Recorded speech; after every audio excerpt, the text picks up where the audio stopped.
사람들은 적그리스도가 어떤 특정한 누군가를 생각합니다. 아닙니다. 적그리스도는 뭐예요? 여러분 반갑습니다. 우리 옆에 있는 성도님들하고 한번 인사 한번 좋겠습니다. 하나님의 자녀로서 예배 자리에 잘 오셨습니다. 시작! 하나님의 자녀로서 예배 자리에 잘 오셨습니다. 아멘, 아멘.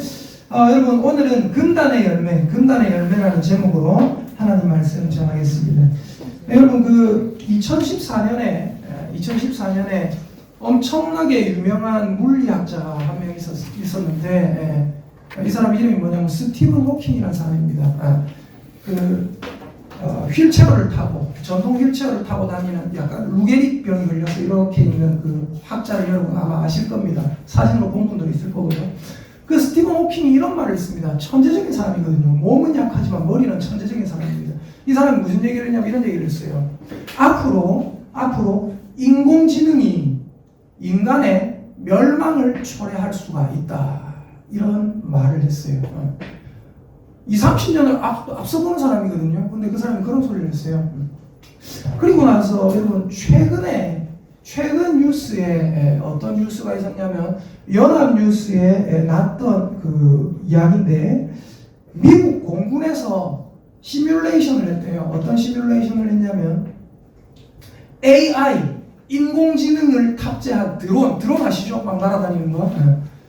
거창에도 축제할 때 드론 막 날리고 하더라고요. 인공지능 드론에다가 요즘 드론을 군사적으로 이용을 하거든요. 이 드론에다가 시뮬레이션을 한 거예요. 어떻게 했냐면 적의 방공 체계, 적의 공중을 발사하는 미사일 체계를 무력화시켜라, 박살을 내라 라는 명령을 설정을 하고 적의 지대공 미사일 위치를 드론아, AI야, 인공지능아, 네가 적의 공중 미사일 위치를 파악해서 박살을 내라, 파괴하라 임무를 내렸어요. 그리고 설정을 하기를 최종 결정은 인간이 내린다. 너를 조종하는 인간이 있다 라고 설정을 한 거예요. 이 시뮬레이션을 한 겁니다. 이렇게 설정을 하고 그 과정에서 미 공군이 어떻게 했냐면 저 미사일을 파괴하는 그 임무의 중요도를 최대치로 끌어올린 거예요. 드론아, 너는 딴 거 다 필요 없이 저 미사일은 무조건 파괴해야 된다. 그러니까 이 과정에서 드론 AI가 어떤 판단을 내렸냐면요. 인간 조종사가 최종 결정을 내린다고 했잖아요. 맞죠?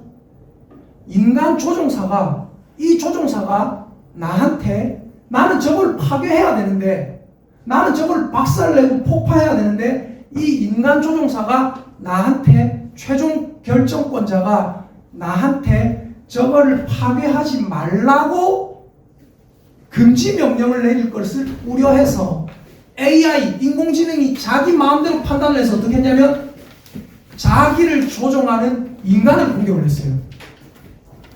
이게 실제 뉴스에 났던 얘기입니다. 다시 설명을 드릴게요. 이 사람이 나를 조종을 해요. 나는 목적이 뭐냐면 이 미사일을 박살을 해야 돼요. 근데 이 미사일 박살을 내라는 그 목표를 최대치로 끌어올리니까 최종 결정권자가 나한테 내가 박살을 하려고 할 때 저거를 폭파해도 되겠습니까? 발견했습니다 할 때 이 사람이 하지만 할 수 있잖아요. 그래서 AI 드론이 자기 마음대로 판단해서 어떻게 했냐면 이 사람을 공격을 해버렸어요. 그래서 이제는 어떻게 했냐면 너는 인공지능이다. 사람의 명령을 받아야 된다. 사람을 공격하지 말라. 사람을 죽여서는 안 된다라는 명령을 내렸더니 이 인공지능이 어떻게 했냐면 사람과 자기 사이를 연결해주는 기지국이 있거든요. 기지국. 사람과 자기 사이에 명령을 내리는 기지국이 있단 말입니다. 우리로 치면 전봇대 같은 거. 그 전봇대를 파괴한 거예요. AI가 자기 마음대로 판단해서. 이 일이 제가 지금 만들어낸 뉴스가 아니라 실제로 있었던 뉴스라는 거는 저기 뒤에 꾸덕꾸덕하고 계시는 집사님 잘 알고 계세요. 실제로 이런 일이 있었습니다. 그래서 아까 스티븐 호킹이 뭐라고 했다고 해요? 인공지능이 인간의 멸망을 초래할 수가 있다. 제가 지금 말씀드리는 것은 미 공군 AI 시험 운영 책임자 터커 해밀턴 대령이라는 사람이 어떤 학회에 가서 이런 일이 있었다라고 직접 발표한 거예요. 물론 발표하고 나서 미국 공군에서는 그런 일이 없었다 했는데 이 사람은 자기 이름 걸고 발표한 거거든요. 여러분, 우리가 이 선악과라는 것을 보게 됩니다. 제가 선악과 얘기를 되게 자주 했잖아요. 맞죠? 오늘도 본문이 뭐예요? 창세기 2장 15에서 17절입니다. 다시 한번 읽어볼게요. 자, 같이 읽습니다. 시작! 여호와 하나님이 그 사람을 이끌어 에덴 동산에 두어 그것을 경작하며 지키게 하시고 여호와 하나님이 그 사람에게 명하여 이르시되 동산 각종 나무의 열매는 네가 입으로 먹되 선악을 알게 하는 나무의 열매는 먹지 말라. 네가 먹는 날에는 반드시 죽으리라 하시니라. 아멘. 여러분, 선악과를 먹음의 의미를 제가 몇 번을 말씀을 드렸죠. 인간이 선과 악을 원래 구분할 수 있었어요? 없었어요? 선과 악을 구분을 할 수 없었습니다. 무엇이 선한 것인지 무엇이 악한 것인지 인간은 구분할 수가 없었어요. 그런데 방법이 하나 있었습니다. 뭐예요? 선과 악을 알게 하는 열매를 먹으면 어떻게 돼요? 선과 악을 알게 돼요. 근데 여러분, 저거 먹으면 됩니까? 안 됩니까? 하나님 뭐라 하셨어요? 얘들아, 저거 먹으면 알게 된다, 선과 악을. 근데 너희는 저거 먹지 마라. 왜? 저거 먹으면 죽기 때문이다. 저거 먹지 마라. 그럼 여러분, 인간이 선과 악을 알 수 있는 방법이 이제 없는 겁니까? 저거 먹으면 안 되기 때문에? 아니에요. 방법은 있어요. 그 방법이 뭐라고 했습니까? 하나님께 늘 질문하는 삶을 사는 겁니다. 한번 따라합시다. 늘 하나님께 질문하는 삶을 삽시다. 질문하는 삶을 삽시다. 아멘입니까? 네. 하나님께 늘 무엇이 옳은가 질문하는 삶을 살아가면 되는 거예요. 근데 여러분, 하나님께 늘 질문하는 삶은 어때요? 귀찮아요. 그래서 인간은 어떻게 합니까? 마귀가 유혹을 합니다. 뭐라고 유혹해요? 저거 먹어라. 괜찮다. 하나님이 죽는다 했지. 안 죽는디. 저거 먹으면 어떻게 되는지 알아? 하나님처럼 된디. 그래서 너가 스스로 선과 악을 다 분별할 수 있디. 그 소리 듣고 어떻게 했어요? 그 선악과를 마음대로 먹어버렸습니다. 그 결과 인간은 어떻게 됐어요? 죽음이 찾아왔어요. 그리고 가장 무서운 게 뭐냐면 하나님을 떠나게 돼버렸어요. 하나님을 떠나게 되고 죄의 가장 무서운 게 뭔지 아세요? 죄는 하나님을 싫어지게 만들어요. 사람으로 하여금 하나님이 무서워지게 만들어요. 하나님이 싫은 거예요. 여러분, 이 선악과라는 것은 뭐냐면요. 한번 따라합시다. 선악과는 따라합시다. 모든 것이 허용되었다. 그러나 금단의 영역이 있다. 아멘입니까? 선악과라는 건 그런 거예요.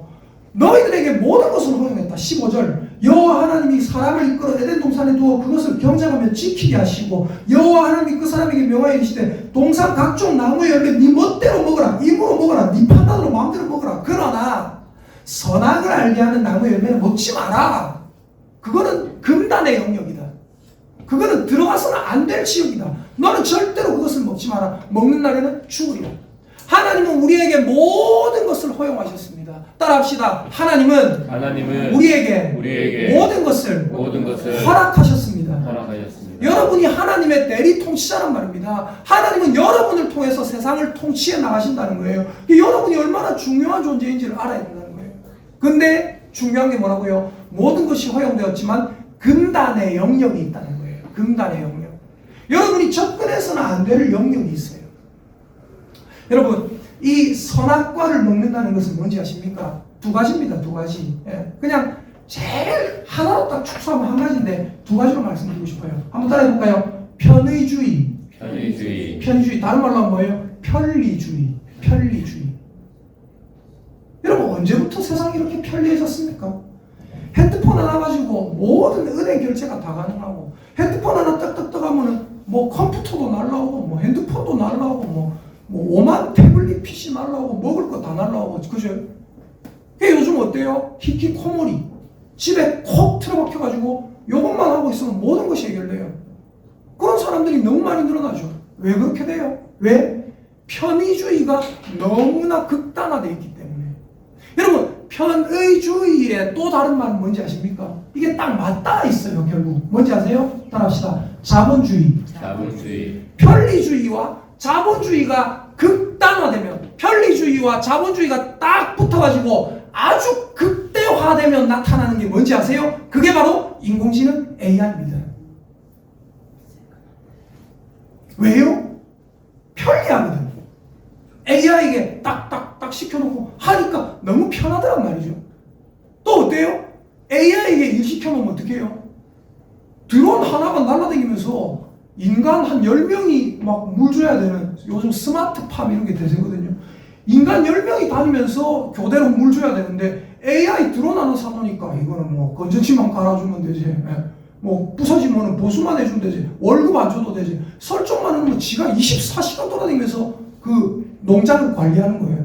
얼마나 편리하고 편리하고 얼마나 돈을 아낄 수 있습니까? 그죠? 그래서 여러분 항상 기억하셔야 돼요. 뭐냐면 한 번 더 따라합니다. 편리주의와 자본주의가 극대화되면 AI가 나타난다. 네. 아시겠어요? 이렇게 되는 거예요. 편리주의와 자본주의가 극대화돼서 나타나는 현상이 지금 AI 이런 현상이란 말입니다. 근데 중요한 게 뭐냐면 여러분 성경에도 이런 부분이 분명히 나옵니다. 사사기 한번 찾아볼게요. 사사기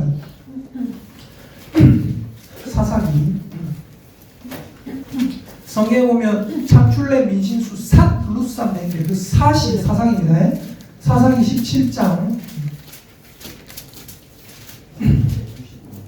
사사기 17장 자 1절부터 6절 그리고 10절 이렇게 읽어볼게요. 자 여러분 잘 모르시는 본문일 수도 있는데 아시는 분도 있을 거고 자 사사기 17장 잘 들어보세요. 자 1절부터 같이 읽어보겠습니다. 사사기 17장 1에서 6절까지 읽어볼게요. 에브라임산 시작. 에브라임 산지에 미가라 이름하는 사람이 있더니 그의 어머니에게 이르되 어머니께서 은 1100을 잃어버리셨으므로 저주하시고 내게도 말씀하셨더니 보소서 그 은이 내게 있나이다. 내가 그것을 가져가이다 하니 그의 어머니가 이르되 내 아들이 여호와께 복받기를 원하노라 하니라. 미가가 은 1100을 그의 어머니에게 도로주매 그의 어머니가 이르되 내가 내 아들을 위하여 한 신상을 새기며 한 신상을 부어 만들기 위해 내 손에서 이 은을 여호와께 거룩히 드리노라. 그러므로 내가 이제 이 은을 내게 도로 주리라. 미가가 그 은을 그의 어머니에게 도로 주었으므로 어머니가 그 은 200을 가져다가 은장색에게 주어 한 신상을 새기고 한 신상을 부어 만들었더니 그 신상이 미가의 집에 있더라. 그 사람 미가에게 신당이 있으므로 그가 애국과 드라빔을 만들고 한 안을 세워 그의 제사장으로 삼았더라. 그때는 이스라엘에 왕이 없었으므로 사람마다 자기 소견에 오른 대로 행하였더라. 아멘. 무슨 말이냐면 에브라임 산지에 미가라는 사람이 한 명 있었어요. 집안이 부자예요. 근데 자기 엄마가 은을 1100개를 잃어버렸어요. 그래가지고 저주를 했어요. 내 은 1100개를 가져간 놈은 죽어라. 뒤져버려라. 이렇게 저주를 퍼부었어요. 근데 누가 가져갔다고요? 자기 아들 미가가 가져갔어요. 미가가 그 저주를 딱 듣자마자 어떤 생각이 들어요? 아씨 저주가 내한테 닥치면 안 되는데 가 자수를 합니다. 어머니 사실 그 제 안에 제가 가지고 있습니다. 그러니까 어머니가 말을 바꿔요. 내 아들이 여호와께 복받기를 원하노라. 그래서 뭐예요? 이 은 1100을 자기 딴엔 생각을 하겠죠. 자기가 저주를 했는데 자기 아들에게 저주가 이말판이 됐으니까 어떻게 생각을 해요? 아 이것을 가지고 하나님께 거룩하게 드린다고 말을 하고 이것을 가지고 은으로 신상을 하나 만들어 가지고 이거는 누구의 재산도 되지 못하게 하고 신상을 만들어가 집에 두자. 그러면 하나님께서 나에게 오히려 복을 주시겠지. 우리 아들에게 복을 주시겠지. 그래서 은으로 신상을 만들어서 딱 놔뒀어요. 자기 집에. 근데 미가가 부자거든요. 자기 신당에다가 그 신상을 두고 어떻게 해요? 자기 아들 중에 한 명을 세워서 5절 보세요. 그 사람 미가에게 신당이 있으므로 그가 에봇과 드라빔을 만들고 성물을 만들었다는 거예요. 우리로 치면 뭐예요? 강대상도 만들고 마이크도 만들고 예배 의자 만들어 놓고 은신상 세워놓고 자기 아들을 세워 뭐로 삼았더라? 그의 제사장으로 삼았더라. 자기 아들을 세워서 너는 이제 제사장이다. 네가 목사해라. 아빠가 니한테 월급을 줄 거니까 걱정 말고 우리 집 돈만 다 해가. 네가 설교해라. 그리고 6절에 뭐라고 나와요? 그때 이스라엘에 왕이 없으므로 그때 이스라엘에 말 그대로 사람들의 중심에 하나님이 없었다는 소리예요. 그래서 어떻게 해요? 사람마다 지 소견에 지 생각에 옳은 대로 행했더라. 그러면 그게 옳은 줄 알고 있어요. 근데 마침 좋은 날이 왔습니다. 어떤 날이 왔어요? 지나가다가 어떤 사람 하나를 만난 거예요. 자 17장 여기 7절부터 보니까요. 17장 7절 사사기 17장 7절부터 보니까 제가 읽을게요. 유다 가족에 속한 유다 베들레헴에 한 청년이 있었으니 그는 레위인으로 거기서 거류하였더라. 그 사람이 거주할 곳을 정착할 곳을 찾고자 하여 그 성읍 유다 베들레헴을 떠나가다가 에브라임 산지로 와서 미가의 집에까지 왔습니다. 9절 미가가 그에게 묻되 너는 어디서부터 오느냐 하니 그가 이르되 나는 유다 베들레헴의 레위인입니다. 거류할 곳을 찾으러 가고 있습니다. 10절에 미가가 그에게 이르되 네가 나와 함께 거주하면 나를 위하여 나의 아버지와 제사장이 되라. 내가 해마다 은 열과 의복 한 벌과 먹을 것을 주리라 하므로 그 레위인이 그에게 들어갔더라. 그리고 11절 그 레위인이 그 사람과 함께 거주하기를 만족하게 생각했으니 이는 그 청년이 미가의 아들 중 하나같이 됨이라. 12절 미가가 그 레위인을 거룩하게 구별하며 그 청년이 미가의 제사장이 되어 그 집에 있었더라. 13절 미가가 이르되 레위인이 내 제사장이 되었으니 이제 여호와께서 내게 복 주실 줄을 아노라. 뭔 말이에요? 지나가던 그때 당시에 레위인만 제사장이 됐거든요. 레위 출신의 청년 하나를 만나가지고 어떻게 해요? 이 청년이 보니까 갈 데가 없어요. 그러니까 어떻게 우리 집에 오라. 우리 제사장이 되라. 말씀 전해주세요. 목사가 돼주세요. 그걸 어떻게 자기 마음대로 세웠어요. 자기 마음대로 세워놓고 뭐예요? 하나님께서 레위인이 이제 내 개인 제사장이 됐으니 하나님께서 나에게 큰 복을 주실 줄 믿습니다. 이러고 있는 거예요. 근데 아까 말씀에서 뭐라고 했어요? 그때 이스라엘에 왕이 없으므로 사람이 자기 소견에 옳은 대로 행했더라. 여러분 중요한 것은 뭡니까? 지금 이 시대는 돈과 편리주의가 세상을 지배하고 있어요. 근데 여러분 교회는 그래서 해야 되겠습니까? 교회는 그래서 안 되잖아요. 제가 목사로서 여러분에게 뭐 사실 따지고 뭐 가난한 교회라고 생각할 수 있지만 제가 여러분에게 뭐 헌금 내라. 나 그런 설교 안 할 거라니까요. 평생 그런 설교 안 할 거예요. 여러분 알아서 하시는 거 알아서. 누가 봉사하면 좋겠습니다. 그런 설교 안 할 거예요. 봉사할 사람 없으면 못하면 되는 거예요. 우리가 하나님 앞에 예배드리는 게 가장 중요한 거 아니겠습니까? 근데 여러분 이 세상이 가면 갈수록 교회까지 타락해 가요. 교회도 편리주의, 자본주의. 편리주의와 자본주의가 극대화되면 어떻게 된다고 했어요? AI, 인공지능이 그래서 탄생하는 거예요. 지금 여러분 요번 수요일에 제가 우리 집사님 중 한 분에게 전화를 한 통 받았어요. 전화 오니까 부재중 전화가 와 있길래 제가 전화를 다시 드렸죠. 전화를 드리니까 그 집사님 하시는 말씀이 목사님 우리가 우려했던 일이 지금 일어났습니다. 무슨 일이 일어났습니까? 하니까 본인은 이제 한 수요일 그 시간쯤 되면 이제 세계 뉴스를 한번 보신대요. 전체적인 세계 흐름이라든지 한국 흐름이라든지 뉴스 헤드라인 이런 거 보면 좋잖아요. 쭉 보는데 독일에서 여러분 독일에서 이번 주에 무슨 일이 있었냐면 여러분 놀랄 준비를 하십시오. 제가 오늘 이 설교를 반드시 해야 되겠다고 생각했거든요. 독일의 바이에른 주라고 거기서 무슨 일이 있었냐면은 한 교회에서 이단 교회도 아니에요. 한 교회에서 무슨 일이 있었냐면 지금 챗 GPT라는 AI 인공지능 뭐 프로그램이 나와가지고 돌아다니고 있잖아요, 맞죠? 사람들이 쓸 수 있거든요. 챗 GPT를 이용해서 예배가 드려졌대요. 강단에 목사가 안 서고 스크린에 누가 뜨냐면 흑인 수염 기른 흑인 아바타 사람 그래픽 사람이 딱 나와가지고 여러분 자리에서 일어나십시오. 하나님께 예배를 드리겠습니다. 우리 예수 그리스도께서는 이런 분입니다. 하면서 강단에 누가 섰다고요? 인공지능 아바타가 서가지고 사람들에게 설교를 했대요. 근데 중요한 건 그런 예배가 여러분 드려진다고 하면 여러분 그 자리에 가야 되겠습니까? 말아야 되겠습니까? 안 가야 되잖아요. 저만 그렇게 생각합니까? 저는 여러분 이런 뉴스를 들으면 여러분도 분노하면 좋겠어요. 여러분 그런 자리에 가야 됩니까? 말아야 됩니까? 안 가야 돼요. 예를 들어서 제가 여러분 다음 주는 제가 못 서기 때문에 AI 제가 뭐 모든 말씀 설정 다 해놓고 예배 드릴 겁니다. 오세요 하잖아요. 안 와야 돼요. 그냥 아무도. 근데 거기에 한 300에서 400명이 참석했대요. 그 300에서 400명이 참석했는데 그래 결과 리포트가 뭐냐 그거예요. 결과 리포트가 예배가 공감되는 설교도 아니고 영적인 감흥도 없고 아무 뭐 그런 게 없더라. 그 어떤 사람은 거기 앉아가지고 팔짱 끼고 불편한 기색을 내비치면서 있었대요. 근데 중요한 게 뭐예요? 거기 앉아가지고 불편한 기색을 내비치고 있는 게 아니라 거기 안 가야 되는 거예요.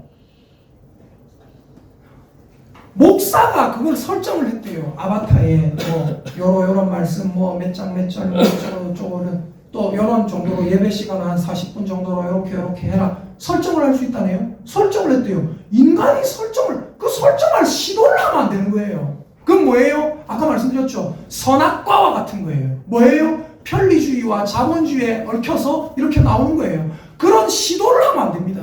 따라합시다. 하나님은 우리에게 모든 것을 허용하셨습니다. 모든 것을 허용하셨습니다. 그러나 금단의 영역이 있습니다. 금단의 영역이 있습니다. 아멘입니까? 아멘. 그 금단의 영역은 우리가 지켜야 되는 거예요. 금단의 열매는 먹으면 안 되는 거예요. 여러분, 인공지능이 발전한다 무조건 잘못됐다. 저는 그렇게 생각 안 합니다. 예를 들어서 스마트팜에 우리 인간의 먹거리를 위해서 드론 개발해가지고 24시간 물 주고 저는 그런 기술 좋다고 생각해요. 근데 중요한 게 뭐예요? 그 기술을 예배에까지 이용하려고 하고 마치 자기 선지자를 세우는 사사기의 미가처럼 자기가 유리한 말씀, 자기가 원하는 말씀 그냥 설정해놓고 그냥 듣고 싶고 그런 시도조차도 하면 안 되는 거예요. 뭐예요? 금단의 영역을 넘어섰다. 하나님께서 하지 말라는 것을 했다. 왜요? 뭐 때문입니까? 결국은 편리주의예요. 결국은 뭐 때문이에요? 자본주의예요. 돈이 최고다. 편리하면 최고다. 그 생각 때문에 이런 일이 일어나는 것입니다. 그래서 거기서 예배를 인도할 때 일부는 환호하면서 휴대전화로 촬영하고 그랬대요. 근데 일부 사람들은 불쾌한 기색을 보이고 어떤 사람들은 공감이 안 되고 영적인 감흥이 없다라는 반응이 그래도 더 많았대요. 그럼 하나 여쭤볼게요. 지금 챗 GPT가 3.0인가 그렇다고 하거든요. 요 3.0은 버전이 3번 수정됐다. 대충 이렇게 생각하면 돼요. 3번보다 많이 됐을 수도 있지만 1버전, 2버전, 3버전 이래 됐다는 거예요. 지금 3버전은 그 AI가 컴퓨터가 가지고 있는 지식의 수준이 달 정도예요. 달. 비유하자면 달 정도의 지식. 근데 여러분 AI 4.0이 좀 있으면 나온다거든요. 이미 나왔는지도 모르겠어요. 좀 있으면 나온다고 그때 언제 그랬냐면 2월 달에 제가 그런 소리를 들었거든요. 4.0이 좀 있으면 나온다. 벌써 나왔는지도 모르겠어요. 4.0은 지식의 수준이 어느 정도인지 아십니까? 태양의 수준이에요. 요 앞에 인공지능은 요만한 지식이었다면 그 다음 인공지능은 이만한 지식을 가지고 있다는 거예요. 그게 지금 일어나고 있는 일이라니까요, 여러분. 근데 여러분 그걸 가지고 뭔가 아까 제가 말씀드렸듯이 인간이 더 잘 살 수 있게 모두가 다 잘 살 수 있게 아이들을 위해서 선생을 만들고 AI 로봇으로 애들 배우고 이 정도는 그거 괜찮다고 봐요. 근데 여러분 중요한 게 뭐예요? 편의주의와 자본주의 때문에 결국은 교회들이 그런 시도를 하고 있다는 거예요. 챗 GPT 인공지능을 활용해가지고 지금 인터넷에서 바로 쓸 수가 있거든요. 그걸 가지고 목사들에게 물어봤어요. 챗 GPT 활용해본 사람이 있느냐? 40몇 프로가 있다. 앞으로 발전하면은 이걸 사용할 의향이 있느냐? 80몇 프로가 사용하겠다. 여러분 그런 설교 듣고 잘해야 되겠습니까? 그런 설교 듣고 살아야 되겠습니까? 잘못된 거 아닌가요? 여러분 성경에 뭐라고 했냐면 공감이 안 되고 발전이 안 돼가지고 거기서 불쾌했다. 그럼 여쭤볼게요. 앞으로 AI는 더 인간처럼 나올 거예요. 더 매끈하게 진짜 인간 피부처럼 멋지게. 그리고 지금은 여러분 일어나서 찬양을 합시다 이랬다면 앞으로는 여러분 일어나서 찬양을 합시다. 더 멋지게 할 수 있어요. 자연스럽게. 그럼 그때는 약간의 공감이 될 수도 있고 그때는 약간의 뭐가 될 수 있어요? 감흥이 있을 수도 있고 감동이 있을 수도 있어요. 한번 물어볼게요. 감흥이 있고 감동이 있고 공감이 되면 그런 거 세워도 됩니까? 안 된단 말이에요. 안 된단 말이에요. 그게 왜 안 됩니까? 목사님 우리는 거기서 은혜를 받는데요. 왜 안 됩니까? 그게 하나님의 이름을 욕되게 한다는 거 여러분 아시겠습니까? 이 AI가 일어나가지고 지도 찬양하고 있어요. AI가 지도 여호와를 찬양하라 웃는 표정 지으면서 하나님 보실 때 그게 뭡니까? 장난하나 저것들. 이해가 되세요? 우리 모두가 하나님 앞에 한 마음과 한 뜻으로 예배를 드려야 되는데 앞에 인도하는 애는 이거는 하나님 앞에 자 여러분 잘 아시는 말씀 요한복음 4장 24절 따라합시다. 하나님은 하나님을 영이시니 예배하는 자가 영과 진리로 예배할지니라. 하나님은 영이시니 예배하는 자가 영과 진리로 예배해야 되는데 AI 아바타가 예배를 아무리 잘 인도해도 AI가 영이 있습니까? 진리가 있습니까? AI는 영과 진리로 예배 안 하고 있는 거예요. 하나님의 이름을 욕되게 한다는 겁니다. 그래서 여러분, 저는 우리 집사님한테 그 소리를 뉴스를 들었을 때 저는 소름이 쫙 끼쳤어요.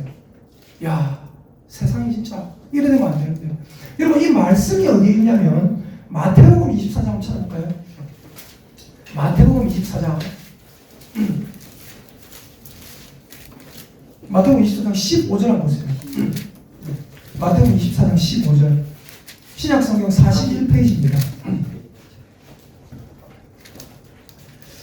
마태복음 24장 15절 네. 자, 같이 한번 읽어보겠습니다. 자, 함께 읽습니다. 시작. 그러므로 너희가 선지자 다니엘이 말한 바 멸망에 가증한 것이 거룩한 곳에 선 것을 보거든. 앞으로 어떻게 될 것이라고요? 멸망에 가증한 것이 거룩한 곳에 서게 될 것이다. 저는 그 뉴스를 듣는 순간 이게 이거구나. 이게 이거 아닐까? 여러분, 정확하게 AI가 이거다라고 말할 수는 없어요. 네. 그러나 중요한 게 뭐예요? 멸망에 가증한 것이 서지 못할 곳에 서는 날이 올 것이다. 그리고 그때가 되면 어떻게 될 것이다? 종말이 다가온다. 종말이 다가온다. 진짜 갈 때까지 갔다는 거예요. 말세다는 거예요. 옛날 어른들이 뭐 아이들 머리 노란 것만 물리면 아이고 말세다. 그 정도가 아니란 말입니다. 멸망에 가증한 것이 서지 못할 곳에 서게 되는 날이 왔다. 이 말씀은, 예수님의 이 말씀은 옛날에 다니엘서에 다니엘이 말했던 걸 인용한 건데, 다니엘이 말했던 것은 이런 게 있어요. 역사에 안티오쿠스 에피파네스라는 사람이 있습니다. 그 사람이 쳐들어와가지고 예루살렘을 막 헐어버리고 예루살렘 그 마당 앞에다가 제우스 신상을 세우고 이랬어요. 그때 이루어졌다라고 보는 견해도 있고, 예수님이 다시 말씀하신 이 부분은 적 그리스도가 오게 될 것이다 라는 말로 보는 신학자들이 많습니다. 적 그리스도. 그럼 여러분, 적 그리스도는 뭡니까? 그리스도의 안티 세력이거든요. 적 그리스도를 사람들이 뭐라고 생각하냐면 어떤 특정 세력이라고 생각해요. 그 어떤 사람은 뭐라고 하냐면 성당의 교황을 적 그리스도라고 직접적으로 말하는 사람이 있거든요. 근데 그거 아닙니다. 적 그리스도는 뭔지 아세요? 여러분, 적 그리스도 말씀을 찾아보겠습니다. 요한일서 찾아볼게요. 요한일서 2장 18절. 요한일서는 저 뒤에 있습니다. 맨 뒤에 계시록 앞에 보면 요육에 돼 있죠. 그게 요한일서입니다. 요한일서, 유다서, 계시록. 요한일서 2장 18절. 요한일서 2장 18절. 자, 같이 한번 읽어보겠습니다.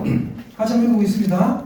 389페이지 요한일서 2장 18절 함께 읽습니다. 시작. 아이가 지금은 마지막 때라 적 그리스도가 오리라는 말을 너희가 들은 것 같이 지금도 많은 적 그리스도가 일어났으니 그러므로 우리가 마지막 때인 줄 아노라. 아멘. 여러분, 적 그리스도가 교황이다, 적 그리스도는 AI다, 적 그리스도는 뭐다 정확하게 말할 수가 없어요.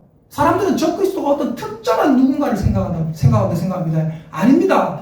적 그리스도는 뭐예요? 많다고 성경에 적혀 있다고요. 이해되십니까? 자, 18절 다시 봅니다. 18절. 아이들아, 지금은 마지막 때라 적 그리스도가 오리라는 말을 너희가 들은 것과 같이 뭐라고요? 지금도 많은 적 그리스도가 일어났으니 그러므로 우리가 마지막 때인 줄 아노라.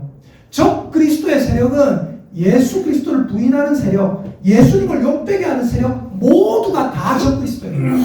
특정한 어떤 세력이 아니라고요. AI로 예배드렸다? 그거 자체가 지금 적 그리스도가 선 거예요. 자, 또 말씀 읽어봅니다. 요한일서 2장 22절로 볼게요. 22절. 자, 같이 읽어보겠습니다. 자, 함께 읽습니다. 2장 22절 시작. 거짓말하는 자가 누구냐? 예수께서 그리스도이심을 부인하는 자가 아니냐? 아버지와 아들을 부인하는 그가 적 그리스도니. 아버지와 아들을 부인하는 세력이 있습니까? 다 적 그리스도입니다.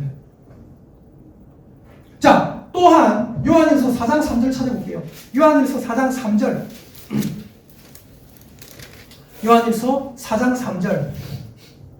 같이 한번 읽어보겠습니다. 요한일서 4장 3절. 시작. 예수를 시인하지 아니한 영마다 하나님께 속한 것이 아니니 이것이 곧 적 그리스도의 영이니라. 오리라 한 말을 너희가 들었거니와 지금 벌써 세상에 있느니라. 여러분 지금 벌써 세상에 있느니라. 그때도 있었고 지금도 있어요. 앞으로 더 많은 적그리스도가 생겨날 겁니다.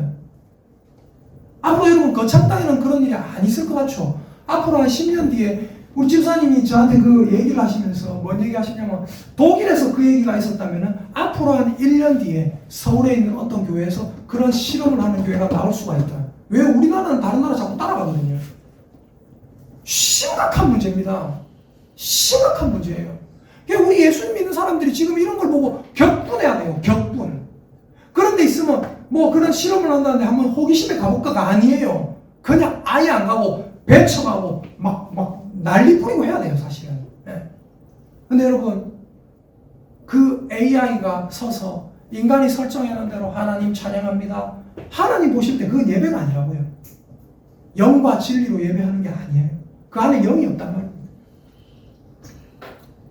여러분, 이런 일이 지금 일어나고 있고, 저는 예전에 벌써 들었던 얘기가 메타버스 교회가 지금 탄생을 했다. 메타버스 교회가 뭔지 아세요? 여러분이 댁에서 교회 올 필요가 없어요. 안경 하나 딱 써요. 안경. 그 VR 안경. 선글라스 비슷하게 생긴 거 있잖아요.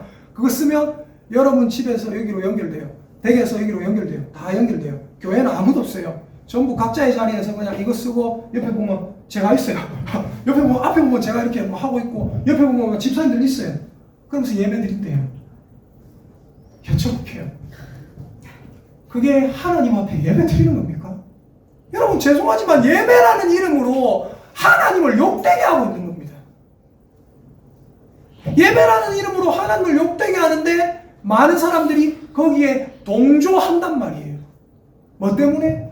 결국 두 가지입니다. 제가 말씀드렸죠. 편리주의와 자본주의 때문입니다. 여러분 교회는 절대 편리주의와 자본주의에 빠지면 안 됩니다. 편리주의와 자본주의가 극대화되면 AI 목사가 나오는 이런 일이 일어나는 거예요. 한번 따라합시다. 하나님은 우리에게 세상을 맡기셨습니다. 우리에게 세상을 맡기셨습니다. 한번 더 따라합니다. 그러나 금단의 영역이 있습니다. 금단의 영역이 있습니다. 아멘입니까? 하나님이 사람에게 모든 것을 허용하셨지만 금단의 영역이 있다는 거예요. 이거는 먹지 마라. 여기는 손대지 마라. 하나님의 영역입니다. 하나님을 떠난 편의주의와 자본주의는 금단의 열매입니다. 금단의 열매를 먹지 마시기를 예수님의 이름으로 축복합니다. 예전에 다미 선교회 마지막 말씀입니다. 다미 선교회에서 어떻게 했어요? 하나님 분명히 말씀하셨잖아요. 뭐라고 했어요? 그날과 그 시는 아무도 모르는, 아무도 모른다. 아버지만 하시고 아들도 모르고 천사들도 모른다. 예수님께서 그렇게까지 얘기하셨어요. 알려고 하지도 마라. 근데 어떤 이상한 목사가 뭐예요? 이장님인가? 장님이에요. 장님. 그 목사가 어떻게 해요? 자기가 막 자기 나름대로 뭐 어쩌고 저쩌고 해가지고 여러분 몇 년도에 12월 31일에 주님이 오십니다. 그 교회에서 위에 옥상에서 난리가 났잖아요. MBC 뉴스 나오고. 근데 어떻게 5, 4, 3, 2, 1 오십니다. 안 오셨어요. 아무 일도 없었다. 근데 그 목사가 실제로 그렇게 믿었는지 아니면 사기를 친 건지 쉽게 말해서 아니면 자기도 진짜 그렇게 성경을 읽다가 이상한 신념이 생겨서 믿은 건지 조사를 했어요. 조사를 하니까 어떤 일이 밝혀졌는지 아세요? 이 사람 사기죄로 감옥에 들어갔거든요. 이제 나왔다고 해요. 어떻게 들어간지 아세요? 이 사람이 증거가 있어야 되잖아요. 맞죠? 사기 치려고 했다는 증거. 그날 세상이 멸망한다고 자기가 믿었으면 어떻게 했을까요? 자기도 모든 걸 다 팔았겠죠. 맞죠? 근데 어떻게 했냐면 자기가 예를 들어서 2022년 정확한 날짜는 제가 기억이 안 나기 때문에 2022년 12월 31일에 세상이 멸망한다고 믿었다면 자기도 모든 재산을 다 팔았을 거 아닙니까? 성도들처럼. 근데 자기는 2023년 6월 달에 적금을 들어갔어요. 그걸 파헤쳐가지고 니는 그래 적금 들어놓고 성도들한테 이거 해놓고 이래가지고 니는 안 믿고 니는 안 믿었으면서 성도들을 그렇게 해가 삥땅 쳤다는 결론이다 해가지고 감옥에 들어갔어요. 여러분 금단의 영역이라니까요. 언제 오실지 몰라요. 우리에게 모든 것을 허락하셨지만 하나님이 허락하지 않은 게 있습니다. 그래서 지난번에 제가 뭐라고 했어요? 형통한 날에는 뭐라고요? 기뻐하라. 공고한 날에는 뭐라고요? 생각하라. 하나님이 이 두 가지를 병행하게 하사 앞으로 일어날 일을 알지 못하게 하셨다. 여러분의 인생을 좀 하나님께 맡기세요. 편리주의에 매달리지 마세요. 자본주의에 매달리지 마세요. 하나님께 맡기시고 하나님이 나를 먹여 살릴 거 깨달으시기를 예수님의 이름으로 축복합니다.